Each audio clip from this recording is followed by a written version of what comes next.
We provide a huge range of services. We're extremely diverse. We work with people from their very first weeks of life through the registration of births, through the library services. We're doing a lot of work with children and with schools.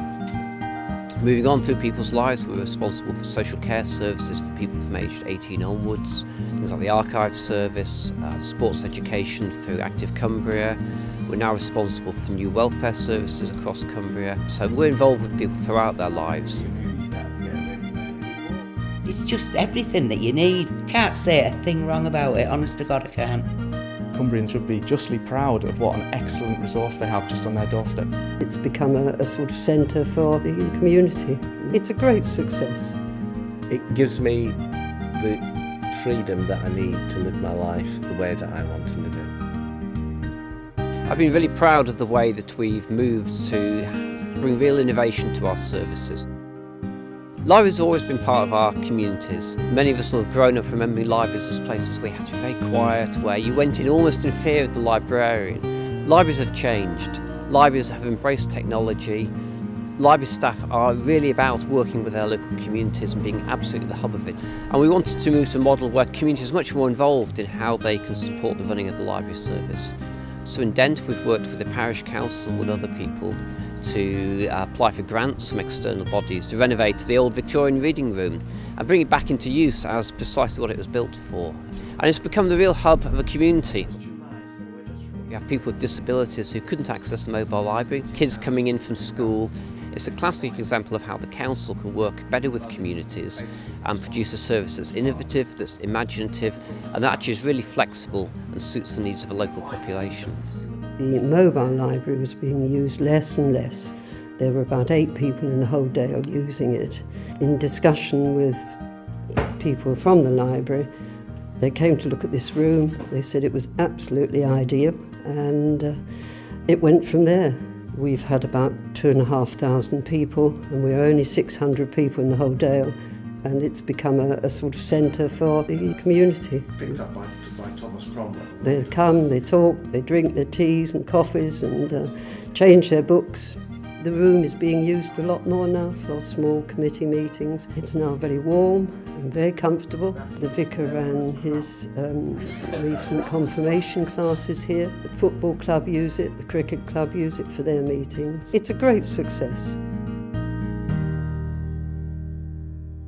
We know that nationally an ageing population challenges health and social care services, but in Cumbria we have a population that's ageing much more than elsewhere in the country. That's going to bring some real challenges to the health and social care system. For the services to remain available and for us to be able to afford them, we're going to have to work in very different ways to meet what's called demographic growth. About how we work with the NHS, how we work with the third sector, how we work with our partners and district councils around, say, housing. So we have services that are seamless for people so that people don't feel they lurch from one sort of service to another. So part of our big push over the coming years needs to be around even further integrating with the NHS, looking at how we spend money in a joined up way, how we make sure that if people go into hospital they've got the sorts of services they need when they come out of hospital, increasingly looking at how we prevent people going into hospital in the first place. Adult social care spends over £200 million a year supporting people across Cumbria. We do that through residential care services, through a growing range of extra care housing services, and increasingly we're using things called assisted technology to help people remain as independent as possible. And most importantly, perhaps supporting people to remain in their own homes, help family members feel more reassured about how someone's safe in their own home. Well, I used to tell the doctor when she come round to see us, I used to say, how long have I got in here? I told her I want to come in and live in my own house. Like, that's why you won't find me in a home if I can help it, you see. As long as I can get up the stairs, that's okay with me. I've been living on my own for such a period of time that it only come natural to be living on my own after I'd come through an illness. They'd got that handrail put on and they'd got the care line put in, you know.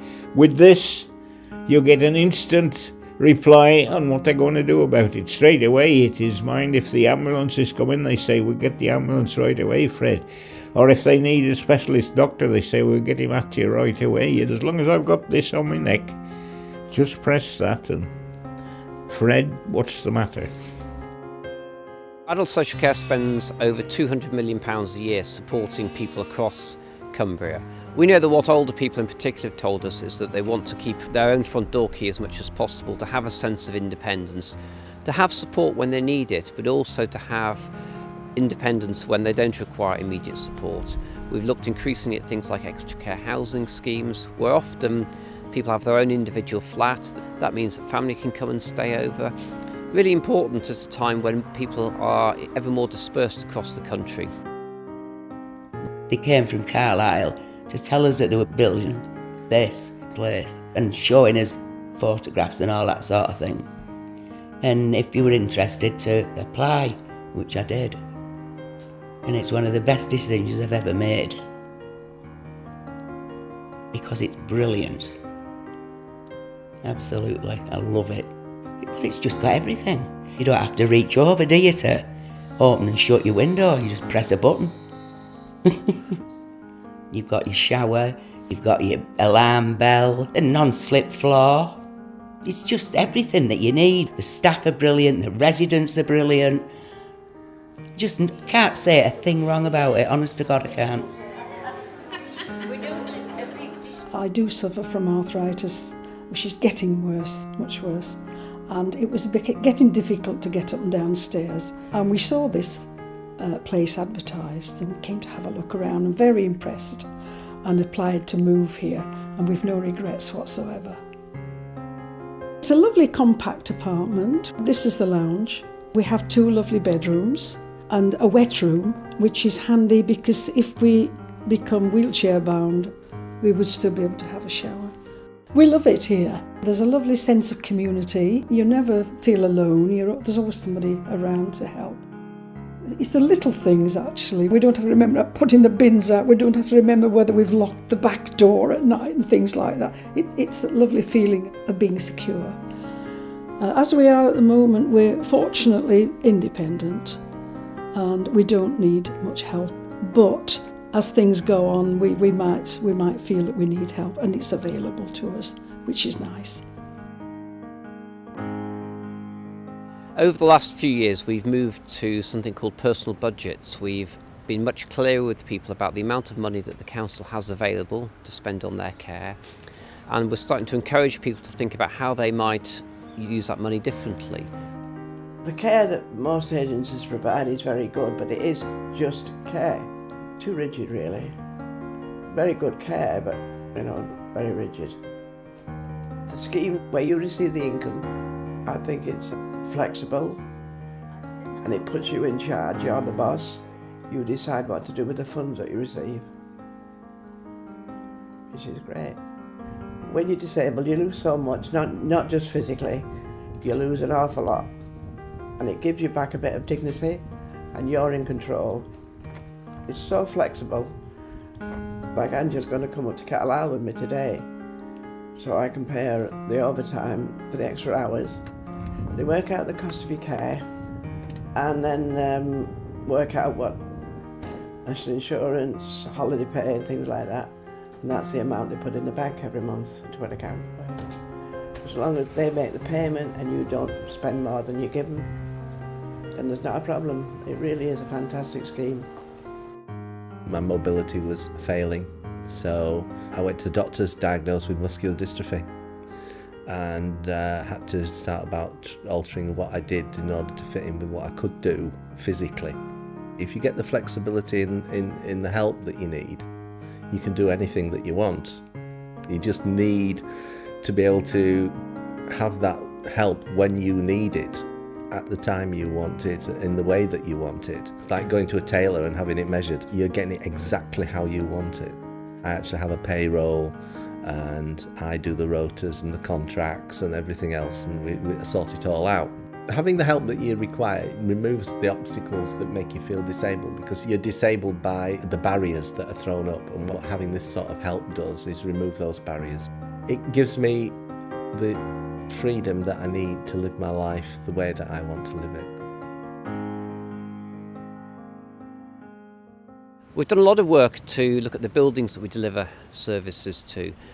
Obviously, buildings have a role in delivering services to the public, but they're costly. We've therefore looked at how we can bring services together So for instance at Wigton we've moved the library and the registration services together into a single building. That's freed up money that was previously being used for a separate building. In Carlisle we were very lucky to get a lot of money from the Heritage Lottery Fund to develop something called Lady Guildford House. We've restored a Grade 2 listed building that the council already owned and built a state-of-the-art records office alongside it. Cumbria has an incredibly rich archival heritage, and we're lucky enough to have 4 archive centres across the county. In the Carlisle office alone, we're talking over 25,000 boxes of archives to do with anything and anything at all that people might have been involved with in the course of history. People, places, events, it's very, very wide-ranging. It's here for the public, for Cumbrians to come and use, and anyone else, nationally, internationally. There's so much here that people can find that interests them, that's useful, answers all sorts of questions that people may have, and it's free, and it really is a fantastic resource.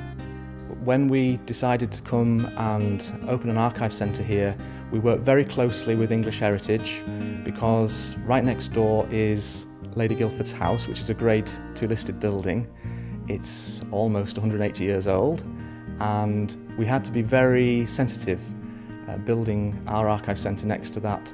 So we went for something which was modern but complements the old house and gives us everything we need in an archive centre, but allows the old house really to stand up for itself, and it makes a fantastic place for the community to come and use.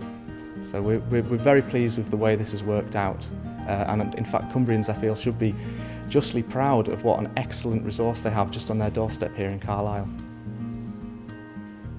I'm looking forward to much more of this. I know that there's many other communities who are starting to have a conversation about how we could work with them to deliver a very different sort of service, to provide something that sustains both the local community but is flexible to its local needs.